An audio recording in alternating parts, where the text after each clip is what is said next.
Well, welcome everybody to our April virtual Lunch and Learn. Before we get rolling here, I'm going to just make a few announcements. Also, please mute yourselves if you haven't already as you come in. And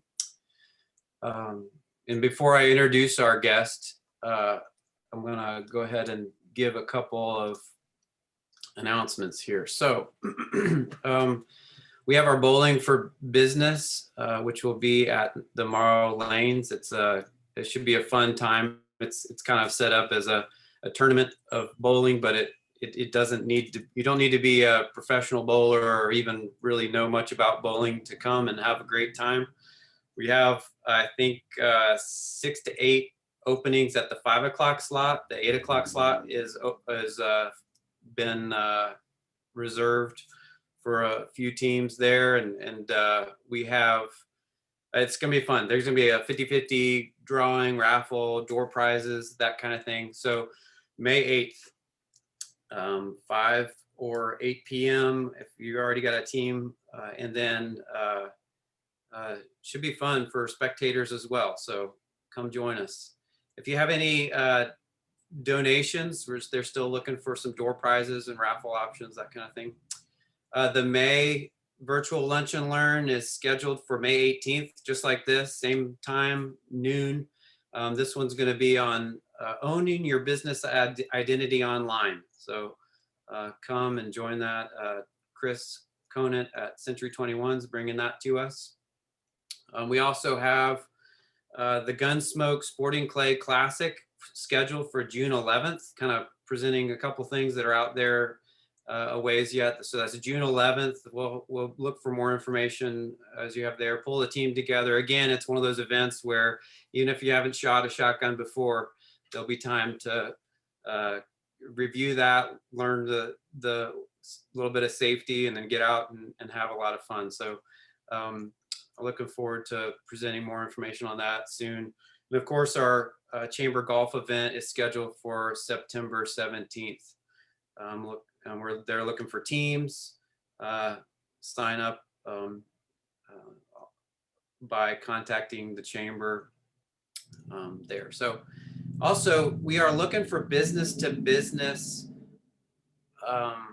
member to member offers. So if you have an offer for other chamber members, so it's basically a deal or an offer that would be exclusive to members. So contact me, or if you got any questions, or I can give you more info on that too. So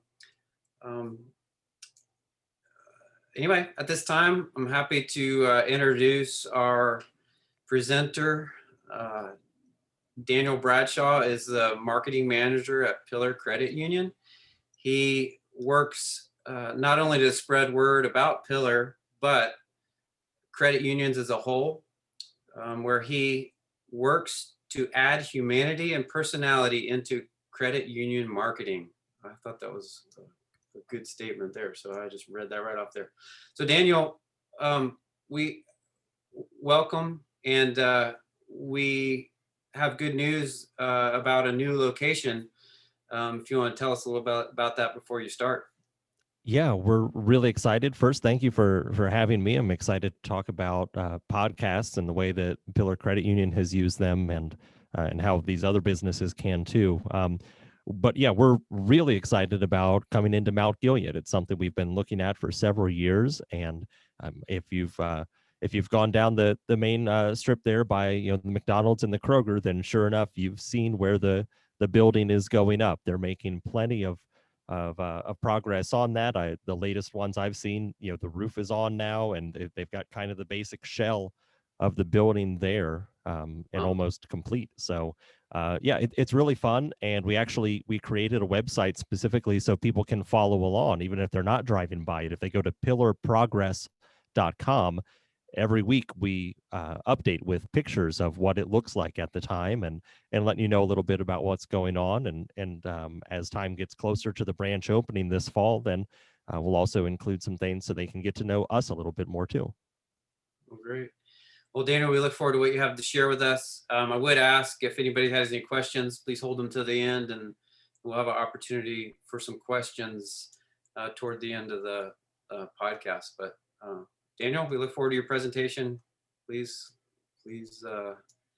tell us some about podcasts. Sure. Nope. I want you to meet Kim. Kim is, she works a full-time job. She's a mother of 2 daughters that are involved in things like basketball, piano, theater. They have busy schedules, even with, COVID and everything else that's going on. Kim also has her own busy schedule with the activities she's involved in. And she has a husband who's busy as well and can't seem to say no when he's asked to be on a board or a committee somewhere. And he also likes to embarrass her by using her as an example in his presentations. But I use Kim as an example because she's probably a lot like your own customers or potential customers. She's busy. She's on the go. She's constantly moving. And if you're marketing out there through content, whether it's blog posts or videos, she may not really have the time to consume those. But there is a solution. And that solution is podcasts. And that's actually kind of how I came into podcasts. It was when I was commuting back and forth to a credit union that was about an hour away from home.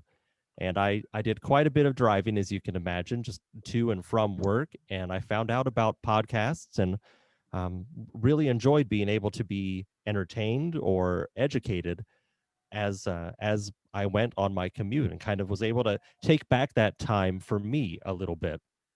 But this is a medium that people are able to consume while they're doing other things. So they can listen to a podcast while they're driving. They can listen to a podcast while they're doing the dishes, while they're mowing the lawn, while they're going for a walk, while they're taking the kids to practice. Any number of different things can be done at the same time as listening to a podcast. Now, I mentioned that I first was falling in love with podcasts when I started at a credit union that was a good deal away from home. That was back in 2014. And then my interest went a little bit further. In 2016, I launched the Year of Praise podcast. It was a songwriting podcast. And I had the bright idea that, well, I really wanted to get more into my songwriting. So I was going to commit to writing 52 songs in a year. So a song each week. And I was going to document that whole process through a podcast. I would put the demo of the song in the podcast, and each week would be an episode talking about that journey and all the stuff behind it. Well, life happens, as we all well know right now, and that did not make it all the way to the 52 weeks. But it was a great first venture into the world of creating and publishing podcasts. I learned a whole lot from that experience. In 2018 is when I launched Current Balance. Now, Current Balance is a podcast, but it's also part of several different pieces that are all free resources from Pillar Credit Union that we put out there to the community. It's all over at currentbalance.co, not .com, .co, currentbalance.co. There are articles, there's recipes, book reviews, app reviews, and also the podcast. I launched that in 2018 for Pillar Credit Union, and it's still going on today. In fact, I'm going to be recording another episode today and probably a couple more tomorrow. This podcast is, like I said, still going. It won an award in 2019 from the Ohio Credit Union League and has really been a great vehicle for us to position ourselves in the community as very knowledgeable about finances and all those type of things. And it's also raised people's awareness of us and led to me being invited to speak and present to different groups and organizations throughout the community, because they hear that I'm willing and able to speak on the topic, but they also recognize that I have the knowledge base behind it as well. Then just last year in 2020, I launched another personal side project called Marketing the Movement. And that's just a personal thing that I do that is a podcast all about credit union marketing. I go through all of that to say that I'm not an expert. I'm a passionately curious student. I forget where I first heard that, but that really applies to me when it comes to podcasting. Not an expert, but definitely a passionately curious student about the medium. So you might be wondering, okay, I'm not quite sure about this podcasting thing. So I wanted to share some numbers with you, some statistics to give you a little bit of background about it. And there's a few different resources for this, but Edison Research does a phenomenal job of getting surveys done across the country. And some of the more recent ones show that 32% of Americans listen to podcasts each month. Over half listen to at least one podcast back in 2019.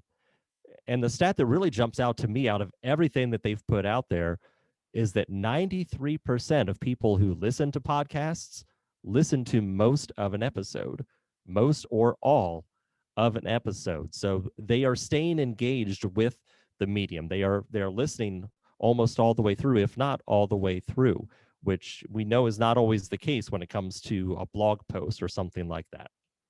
Now you might be thinking, is it too late? Did you already miss it? Is it too late to start a podcast? Of course, they've been growing in popularity. More people are getting out there. More platforms are getting involved. Apple Music or Apple started it all, and Google is involved now. Spotify, iHeartMedia, almost any person you can think of probably has a podcast. But it's not too late. You might already have a YouTube channel, or you might be thinking about a YouTube channel. And if you put one out there to get your marketing message out there and share information about your company, that's great. But you're going to be one in about 31 million YouTube channels right now. With a blog, if you have a blog right now or you're thinking about starting a blog, you'd be one in 50 million. That's not the real number, folks. The real number is you'd be one in 500 million blogs. So if it's not too late to stand out in those places, it's definitely not too late in podcasts, because right now there are 1.7 million podcasts. That still seems like a big number, but let's break that down a little bit more. That's kind of deceiving, because out of that 1.7 million podcasts, over 1 million of them haven't launched a new episode in the last 90 days. And around half of them haven't gotten past 10 episodes. They hit that 10 episode mark and they just stop. And it's a common thing that happens. People think they want to do the podcast, and then it just sort of fades away over time. They aren't able to do it anymore. They lose interest. That excitement isn't there anymore. Or they're just not getting the listeners they wanted, so they just give up. So really, when you take all this into consideration, if you launch a podcast today, you're really looking at about 377,000 that are long-term and active. Now, there are 7 basic steps that I've broken it down to here. Of course, there's more nuance to it and intricate things, and I definitely welcome you if you have a question. Please, enter it into the chat, and we'll have a time at the end where I want to answer those, and I'll give you a way to contact me as well. But I want to just run through these 7 basic steps for getting your podcast ready and putting it out there into the world. Of course, first is you want to choose a topic that you can commit to. And it doesn't necessarily have to be exactly related to your business. Really, what you have to think about is your audience and your customers. So what would be some information or some entertainment that they might enjoy? So for us, with Current Balance, the podcast for Pillar Credit Union, we give financial information, and we say we're trying to increase your money smarts and decrease your money stress. So that's the focus that we've taken, and it's a natural fit for a credit union. But just to give you an idea, here are 4 different podcasts, all being done by different credit unions. The first one there, Golden One Credit Union, their financial wellness podcast is all about financial wellness. And it is a scripted podcast. Down to every single word is scripted that they're reading off of there. Money Donuts from Royal Credit Union, as you can imagine from the name and from the artwork there, is a lot more casual conversation about money. And they have a lot more fun. It's just more conversational in nature. Carpe Dime, which is another credit union's podcast. They go into a variety of topics. They talk about side hustles, and they talk about direct sales and password protection and all kinds of different things of that nature. And In the Room with Todd Marksberry from Canvas Credit Union is all about leadership. And he's the CEO of that credit union and talks to other CEOs in their community. All of that to say that yours doesn't have to be specifically about your industry. It can just be content and information that your customers would find entertaining or interesting. You could do something that talks to people in the community. You could have a podcast that is featuring the leaders of area nonprofits and giving them a chance to talk about what it is they're doing right there in your own backyard.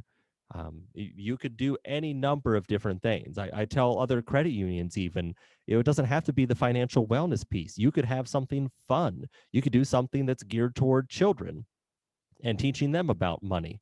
You could do something that is just kind of fun and entertaining, and have somebody write up little stories of the adventures that a dollar bill or a quarter might experience in their lifetime, and have someone reading those off. It could be totally unrelated. Maybe a lot of your customers and potential customers are big local sports fans. You could have a podcast all about local sports in your area or your region. The sky's the limit. It's really whatever you would like to do, but it's got to be something that you're willing and able to commit to for the long term. Step 2 is defining your show description and your artwork. And when we talk about your show description, it's not just about what your show topic is, but also it has to speak to the listener. What are they going to get out of it? Because every person in the world is tuned in to the exact same radio station. It's WIIFM. What's in it for me? It's hardwired into us. Even when we try to think of ourselves as selfless, there's still that deep down, well, what's in it for me? So you want to think about that with your show description, not just saying this is a show about financial literacy, financial wellness. You'll hear about this, but you want to hear something more along the lines of, we're going to increase your money smarts and decrease your money stress. When we put it down into those two little lines, people have a better idea of what's in it for them. What are they going to get from listening to the podcast? When it comes to the artwork, the main things you want to remember is, keep it on brand with your own brand for your company, and also recognize that when most people are looking through the different podcast options, they're looking on a small screen among many others. Probably the best advice I could ever give to somebody in how to design the artwork is simply to pull out their phone, open up a podcast app, and just scroll through. And then when something catches your eye enough that you stop, just take note of what are the elements of it that made you stop. What are the things that made you want to see what that was all about? Step 3 is setting up and thoroughly testing your equipment. And like I said, you can ask me questions for sure, and I'd be more than happy to share all kinds of information with you about specific equipment. But you can really do podcasting on about any budget. As far as microphones, you can utilize the earbuds that come with your smartphone. That right there is free. You could do a lavalier mic, like the Rode Go lavalier mic in that center picture. You can't really see it that well, but I'm wearing it in that picture. And that microphone costs around $80. Or you can go a little higher end than that and use a nicer microphone than that costs maybe around $150. But really the audio quality is going to be better than the built-in microphone of any device. So that's my one piece of advice there. Don't use a built-in microphone. Definitely go with something else that can be closer to your mouth, so that you don't have all the room sound and all the echo and all of that kind of stuff that can make it just not quite as high of a quality of a podcast. As far as recording and editing software, Audacity is definitely the way to go. It is a free open source software that you can download and it has updates. There are tutorials galore online, so it's very easy to use, and you can always find out through some videos on YouTube how to do other things, but it should be able to handle almost every potential podcast need that you would have for recording and editing the actual audio file, and then downloading that and exporting it as the final MP3 file. Step 4 is creating a plan for your episodes. And that kind of breaks down into 3 key areas. That's your topics. So specifically what each episode is going to be about, the order for those episodes, because you might see that, hey, I could really play off of this and turn this one topic into a series, or I could hint to people in episode 5 that, hey, we're going to be covering this topic or this subtopic a little bit deeper in a future episode if you have them listed out. And also the frequency. You want to commit to a timetable that works for you and your schedule. A lot of podcasts release a new episode once a week. That's not the rule. Some do it every 2 weeks. Some will do it once a month. Some are absolutely crazy and they release a new episode every single day. All of that, again, is totally up to you and what makes sense for you. A big trend right now is seasons. Some will do every week or every 2 weeks, but they do it in seasons. So they'll do that for a stretch of time and have a designed break where they're not releasing anything, and then they'll come out with season 2. It really is up to you and what makes the most sense for you and your schedule as far as your availability. Step 5 is, of course, recording your episodes.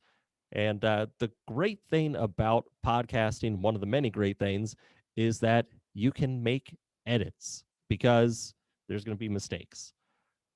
And when you're making those edits and when you're recording, you want to batch. You want to do things grouped together. So if you're getting set up to record, don't just record one episode. Record 2, 3, 4 episodes at a time if you can. Get all of your material ready and take advantage of the fact that you've got the equipment set up and can just go ahead and knock 2 or 3 episodes out at a time. Same thing with editing and publishing, which I'll get to in the next step. But definitely you want to batch things together. You get into a rhythm, you get into a flow after a while, and it just makes things a lot easier and a lot smoother of a process for you, especially when you're recording. If you've got to go through the process of setting up the equipment, getting your sound level where you want it to be and where you're comfortable, go ahead and try to knock out 2 or 3 at a time. It's a lot better and a lot more efficient use of your time when you're recording the podcast. Number 6 is editing and publishing your episodes, because there will be mistakes, but you can fix them.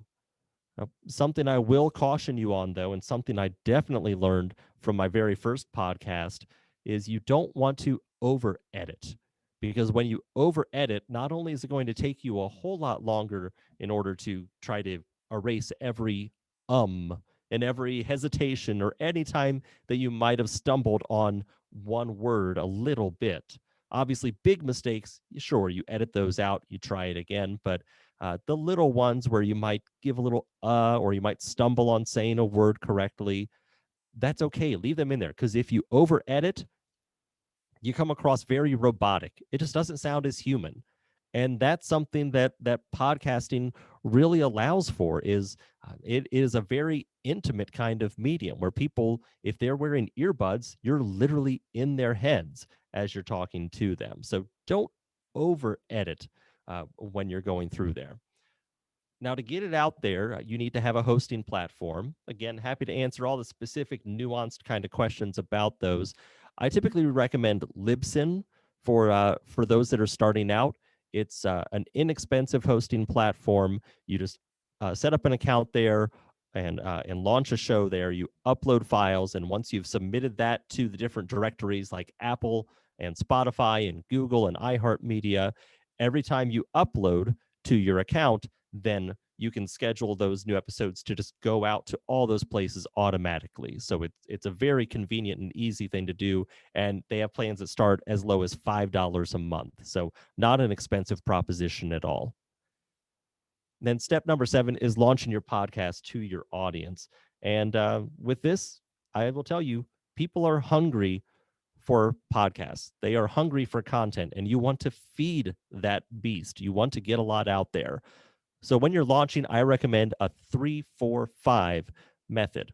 And that means you want to launch with 3 published episodes. Put 3 episodes out there, episodes 1, 2, 3, right out of the gate. Have them out there so that people can get a better feel for you and the show, and they get a little more invested into it than they might if they listen to just 1 episode. Also, as you go on, you're going to get better. So episode 2 is going to sound a little bit better than episode 1.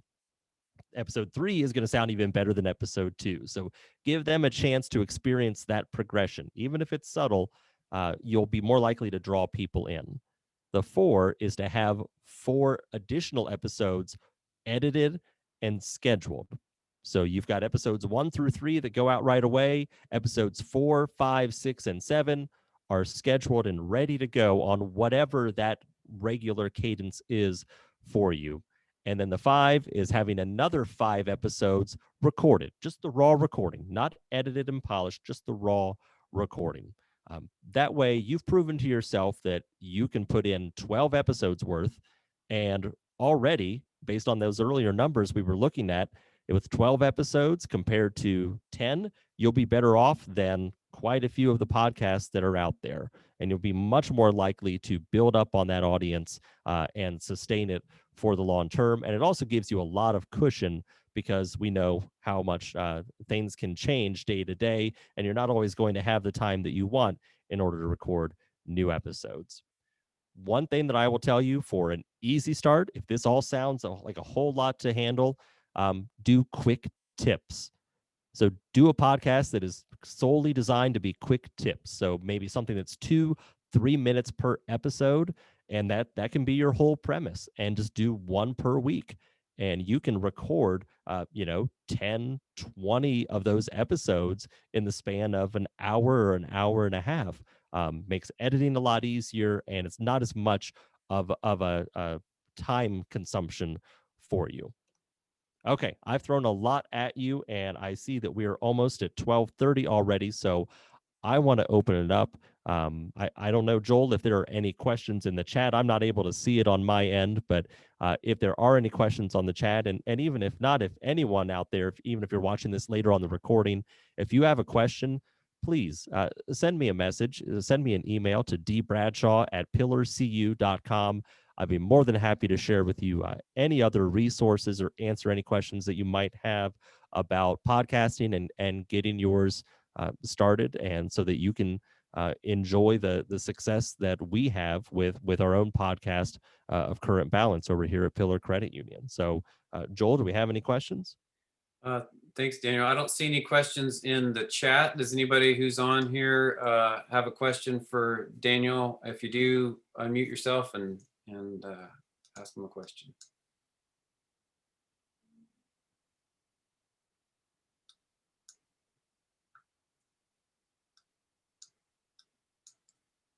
Well, it doesn't look like we do, or someone can't get on unmuted.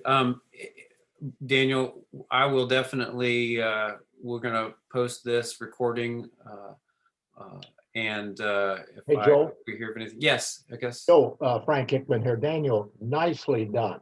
Thank you. This is pretty exciting. I took great notes. So thanks for what you presented. What are your thoughts relative to some of the social media out there and utilization, specifically for business folks, LinkedIn? Yeah. The great thing about podcasts is you can repurpose some of the content that you're creating and use them on a platform like LinkedIn, especially for businesses. I think LinkedIn can be the way to go, depending on who your audience is. That's always what I would recommend when it comes to the social media platform you're trying to select. But you could absolutely take some of the content that you create for the podcast and then repurpose that. You could create it and do a short snippet out of an episode and post that through LinkedIn and give a little value that way. That's the key. You want to make sure you're always giving value to people. You don't want it to just come across as a whole string of commercials, or you don't want to just put up a link to your podcast and say, hey, a new episode is out, go listen to it. You want to give folks a little snippet, a little piece of value that they can get something out of, and they'll also be more likely to share it with others that way. But I don't know if I exactly answered the question there, but yeah, I think LinkedIn right now is similar to what Facebook was like about 8 or 9 years ago, where there's you can get a lot of natural reach if you're putting content out there, because there's not nearly as many people putting stuff out there on LinkedIn as they are on Facebook or any of the other platforms. So it is definitely a place where you can get some natural reach without having to pay money. All you're having to pay is your time and your effort into putting together things and posting it on the platform. Very well. You did answer my question. And by the way, channel WIIFM. I've been working on that channel for years and years. So I like the way you put that in there. That was great. Thank you. Thank you very much. Do we have any other questions real quick? Doesn't look like it. Daniel, thank you. Well done, well laid out.